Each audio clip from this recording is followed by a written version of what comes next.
Type پہ پڑھتے ہیں لوگ. پڑھنے کی 3 کیٹیگری ہے. جاہل پڑھتا, حافظ صاحب 25 سال سے تراویح پڑھا رہے ہیں. کتنے سال سے پڑھا رہے ہیں بیٹا؟ بولے 25 سال ہو گیا حضرت. سمجھے کیا پڑھائی؟ اندر کا نہیں معلوم, کہاں رکنا معلوم, کہاں رکو معلوم, کہاں پارا ختم ہو رہا. 25 سال سے پڑھا رہا, اس کو خود نہیں معلوم, اور یہ جو 50 سال سے پڑھ رہا اس کو بھی نہیں معلوم. پڑھانے والا قرآن پڑھا رہا, تو یہ حافظ جاہل جو خالی حافظ صاحب حافظ صاحب حافظ صاحب ہیں اور اتنے جاہل ہیں, ان کو معلوم ہی نہیں اندر کیا ہے پیغام. کیا بات ہے, طوطے کی طرح رٹے ہوئے رکوع سجدہ 25 سال سے نہیں معلوم. مگر یہ بھی اللہ کا فضل ہے. کیا بات ہے, کتنا بڑا فضل ہے کہ سمجھ کے پڑھو تو ثواب, بغیر سمجھے پڑھو تو ثواب. قرآن کو کھول کے دیکھ لو تو ثواب, اس کو سن لو تو ثواب. اللہ کسی کو محروم نہیں رکھا, سب پہ فضل فرما دیا, سب پہ کرم کر دیا. مگر اب ایک بات تمہارے عقیدے کے لیے کہہ دوں, یہ تو جاہل حافظ صاحب ہیں, انگوٹھا چھاپ 25 سال سے تراویح پڑھا رہی, معلوم نہیں کیا پڑھا رہی. مگر ان کی پوزیشن دیکھو قیامت میں حدیث شریف میں, حدیث رسول میں کہ اللہ کے رسول فرماتے ہیں کہ جب معراج میں میں گیا تو یہ حافظ قرآن جو طوطے کی طرح رٹا ہوا ہے, ریکٹیفیکیشن کو بنا طوطے کی طرح رٹا ہوا ہے, انہیں سونے کے تاج پہنا ہوا بیٹھا ہوا ہے, سونے کا تاج پہنا بیٹھا ہوا ہے.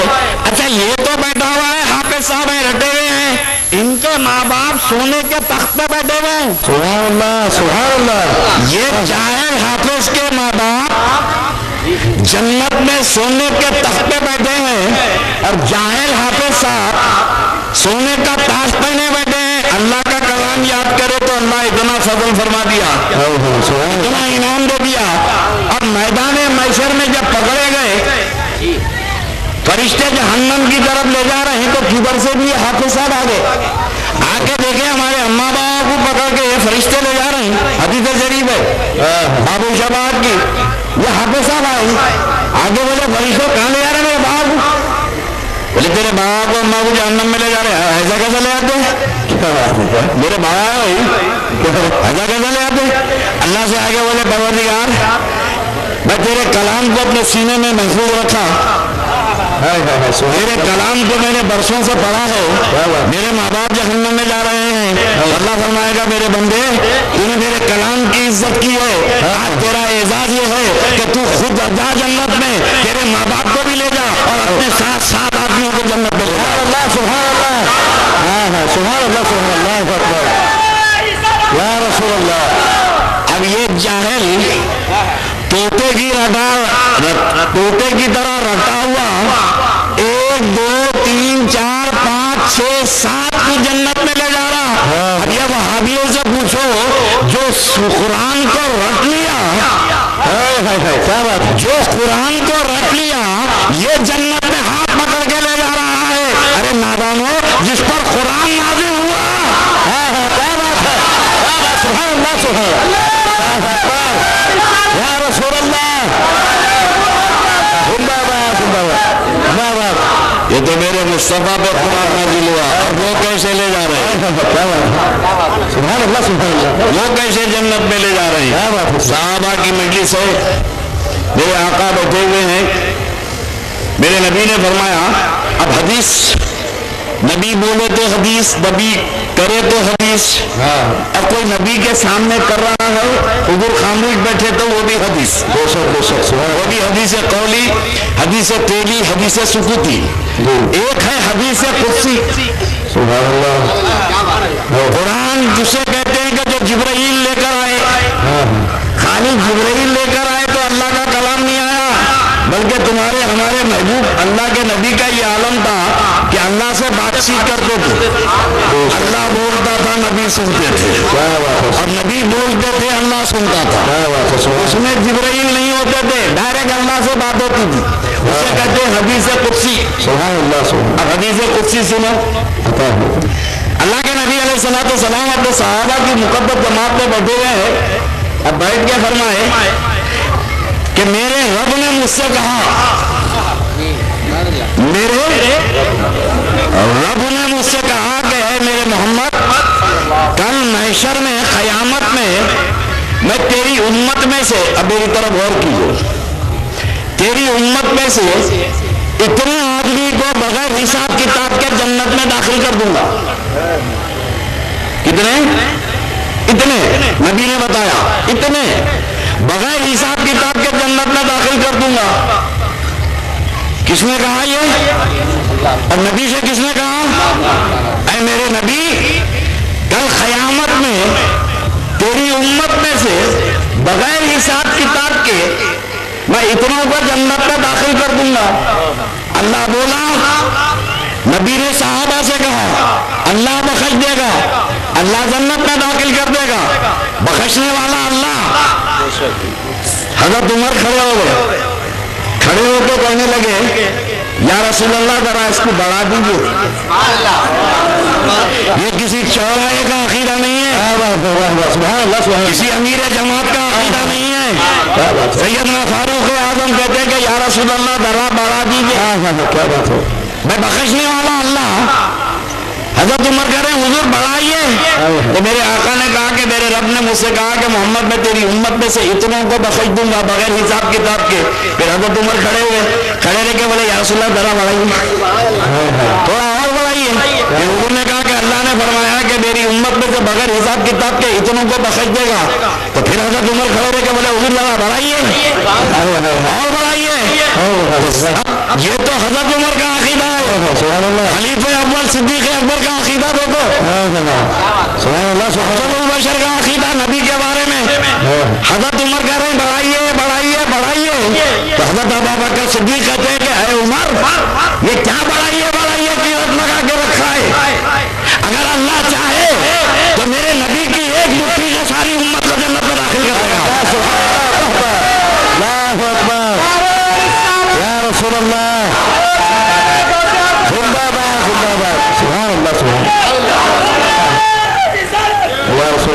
نبی کے بارے میں عقیدہ ہو. جب تک کہ تم مصطفیٰ سے اپنا رشتہ اٹوٹ نہیں رکھو گے کوئی چیز کام آنے والی نہیں.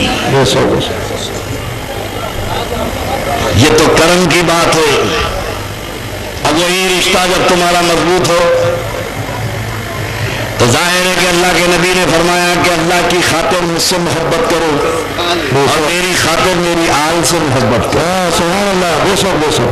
یہ ہو ہی نہیں سکتا کہ گھر والے سے محبت ہو اور گھر والوں سے محبت نہ ہو. گھر والے کی محبت گھر والے کی محبت ہے.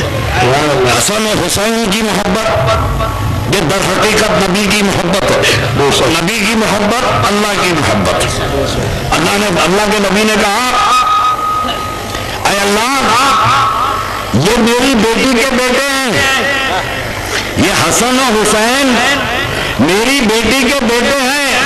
اے اللہ میں ان کو محبوب رکھتا ہوں اور تو بھی ان کو محبوب رکھ, اور جو ان سے محبت کرے مولا تو اس سے بھی محبت. سبحان اللہ سبحان اللہ. کسی اور کی گارنٹی نہیں ہے. یہ اہل بیت اطہار کی محبت رکھنے پہ میرے آقا نے فرمایا مولا جو میرے حسن و حسین سے محبت کر لے تو ان کو رسوا مت کرنا. اب جب اللہ محبت کرے گا جنت میں دیں گا, ڈالے قید کرے گا جہنم میں. بھائی اللہ جس سے محبت کرے گا کہاں ڈالے گا جنت میں. بولو تو اہل بیت اطہار کی محبت یہ جنت کی ضمانت ہے. میدان محشر میں نہ کوئی عمل سے بخشا جاتا ہے نہ بے عمل سے. کرم ہو گیا تو جنت میں جا رہی, عدل ہو گیا تو لٹک گئے. کیا بات ہے, کیا بات ہے. موسیٰ علیہ السلام اللہ سے بات کرنے کو جا رہے ہیں, راستے میں ایک نماز پڑھنے والے صاحب مل گئے. بولے یا نبی اللہ ذرا اللہ سے پوچھو میرا ٹھکانہ کہاں ہے. 40 سال تک جھاڑوں میں بیٹھ کے پہاڑوں میں نماز پڑھا, وہ اللہ سے پوچھو کہاں ہے میرا مقام کہاں ہے، پوچھ لے تم. رستے میں ایک ڈال کے کھڑا رہا تھا، لوڈ میں تھا. موسیٰ علیہ السلام کو دیکھ کے اٹھ گیا، بولا یا نبی اللہ کہاں جا رہے ہیں آپ؟ بولے اللہ سے کلام کرنے کو جا رہے. اچھا، بولا اپنے بارے میں پوچھو کہاں ہے، ہمارا ٹھکانہ کہاں ہے، میرا کہاں ہے مقام. تو موسیٰ علیہ السلام حقارت سے دیکھے کہ بے شرم، زندگی میں صبح سے شام تک ڈال کے پڑے رہتا، اب اللہ سے پوچھوں اس کے بارے میں، رزلٹ تو پہلے ہی معلوم ہے. اللہ سے بات کرے، بولے مولا میری امت کا ایک نمازی عبادت گزار ہے، وہ پوچھنا چاہتا ہے کہ اس کا ٹھکانہ کہاں ہے. اللہ نے کہا موسیٰ جا کے کہہ دو کہ تیری امت کا جو نمازی ہے اس کا ٹھکانہ جنت ہے. بولے مولا مجھے شرم آتی ہے، میری امت کا گناہگار ہے شرابی، وہ پوچھ رہا ہے اس کا ٹھکانہ کہاں ہے. اللہ نے کہا جا کے کہہ دو اس کا ٹھکانہ دوزخ ہے. اب واپس آئے، رستے میں نمازی ملے، پوچھے آپ پوچھے میرے بارے میں؟ بولے ہاں پوچھا. کیا بولا اللہ؟ تو بولے مبارک ہو تیرا ٹھکانہ جنت ہے. ارے وہ تو معلوم ہی ہو، ارے اتنے سال نماز پڑھا جنت نہیں، وہ تو معلوم ہی ہو. آگے بڑھے، شرابی ملا، کھڑے ہو کے بولا یا نبی اللہ پوچھو اپنے بارے میں. بولے مجھے شرم آ رہی ہے تجھے بتاتے ہوئے. ارے بتائیے تو صحیح. تو بولے اللہ فرماتا ہے کہ تیرا ٹھکانہ دوزخ ہے. تو اچھلنے لگا، خوشی سے ناچنے لگا. تو موسیٰ علیہ السلام بولے ارے بدنصیب ناچ رہا کیوں، خوش کیوں ہو رہا؟ بولے یا نبی اللہ میں تو پریشان تھا کہ میرا کوئی ٹھکانہ ہی نہیں ہے، میرا تو کوئی ٹھکانہ ہی نہیں ہے. ارے تیرے کرم کے قربان مجھ جیسے گناہگار کے لیے بھی ٹھکانہ ہو. غیب سے آواز آئی، کیا ہے موسیٰ؟ وہ عبادت گزار سے کہہ دے کہ جہنم میں جائے گا، اور وہ گناہگار سے کہہ دے کہ جنت میں جائے گا. عبادت گزار کو اپنی عبادت پہ ناز ہے، اور گناہگار کو میری رحمت پہ ناز ہے.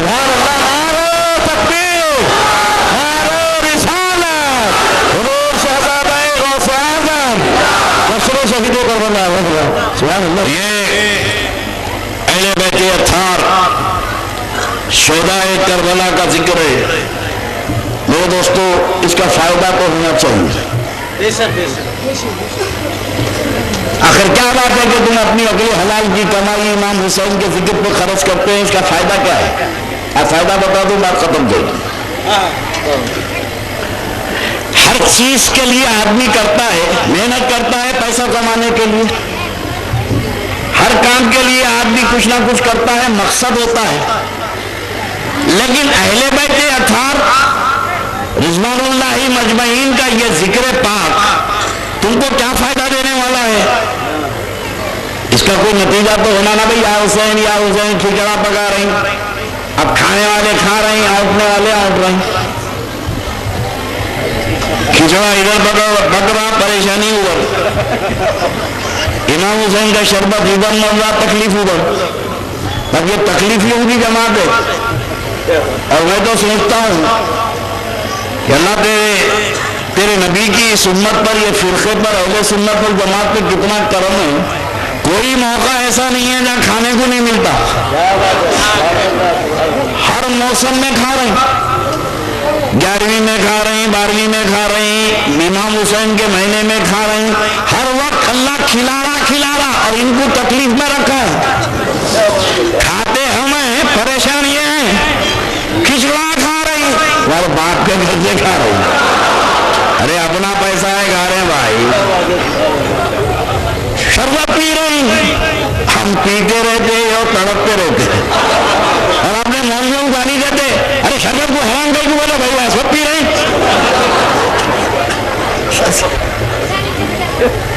اب سوچو ان بد نصیبوں کو یہی نہیں ملا کھانے کو تو وہاں کیا ملے گا؟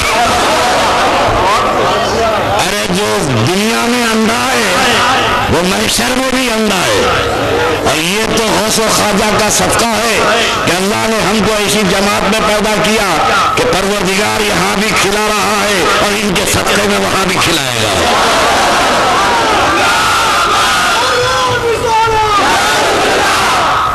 تو ہر چیز ایک مقصد کے تحت ہوتی ہے. کہ اللہ کے رسول علیہ الصلوۃ والسلام کی محبت، اور جیسے نے کہا کہ بغیر ادب کے تو محبت ہو ہی نہیں سکتی نا بھائی، مرنا جینا تو سب اللہ کے ہاتھ میں ہے۔ اور تمہیں جنگ بدر کی بات بتا رہا تھا، ایک صحابی رسول کھڑے تھے،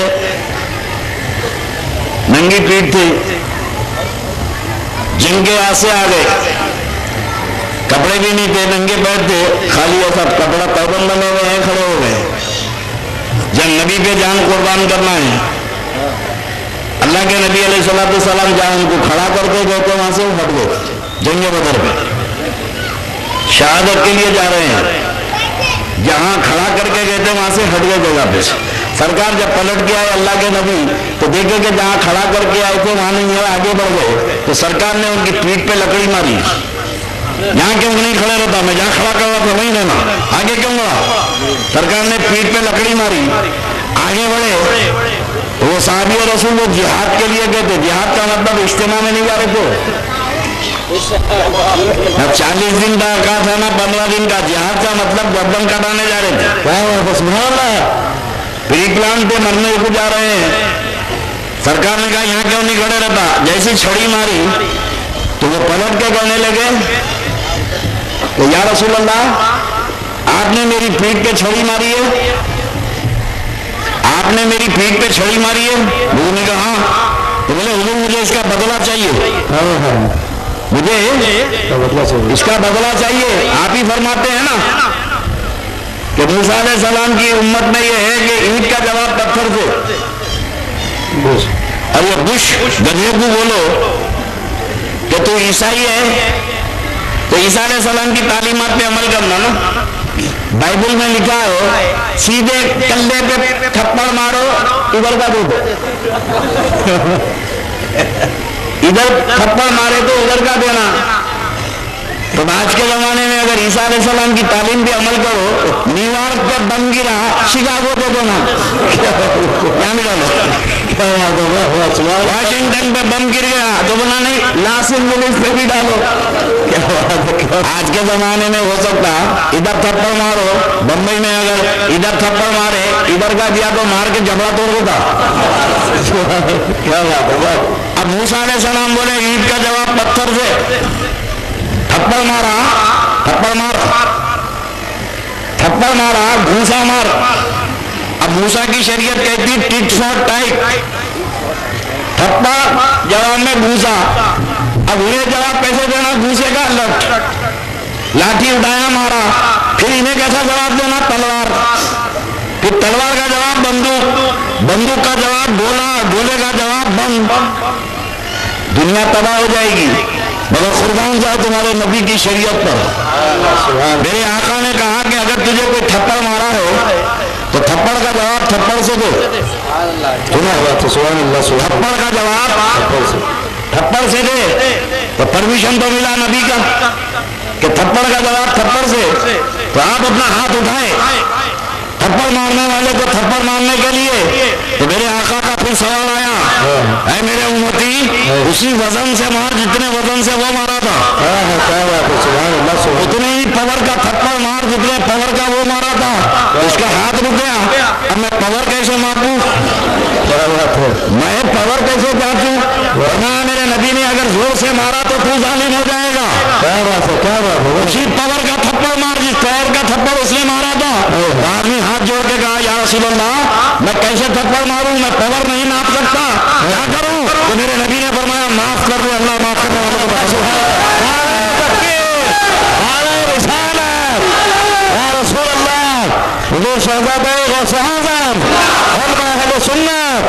اسلام تمہارے جذبات کو ختم کرنے نہیں آیا، اسلام تمہارے جذبات کے رخ کو پلٹ دیتا ہے۔ بے شک بے شک، ابھی حضرت عمر بار بار میں تلوار نکال دیتے تھے، تلوار ہی نکالتے تھے، گھوڑے کی مارے ٹپا دی،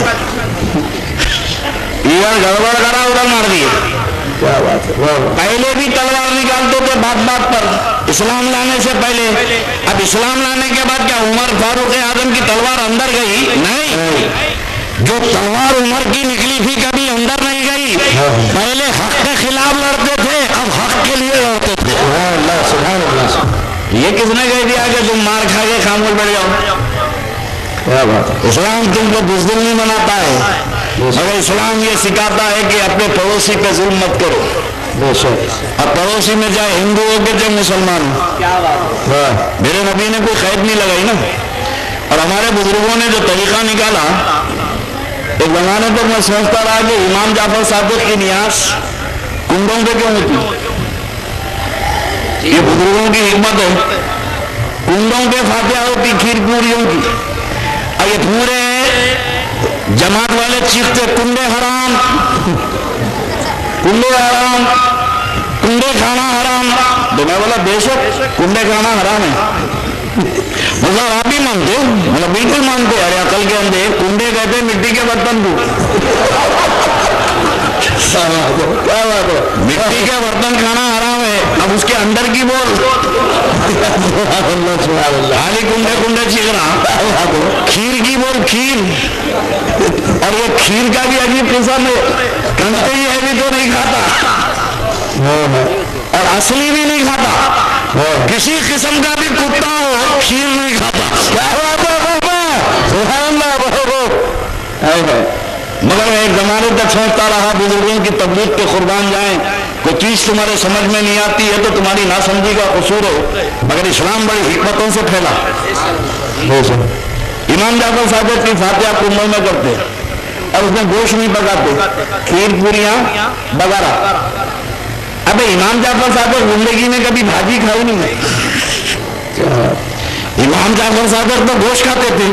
اب ان کی فاتحہ میں کھیر پوری، وہ بھی بھاجی دال، وہ بھی گوشت نہیں. ایک زمانے تک سوچتا رہا کہ بھائی جن کی غذا نہیں تھی بھاجی، وہ ان کی فاتحہ میں تو بھاجی کھلا رہی. بہت غور کرا تو میں بزرگوں کی حکمت سمجھ میں آئی. جب اسلام آیا مسلمانوں کو نیاز فاتحہ کرنے کا شوق ہوا. اب یہ میاں بھائی کی عادت ہے، جب بھی فاتحہ کرے یا اماں کو کھا دے یا بکرے کو یا مرغا بکرا اماں، ہر وقت یہ کھا رہے ہیں.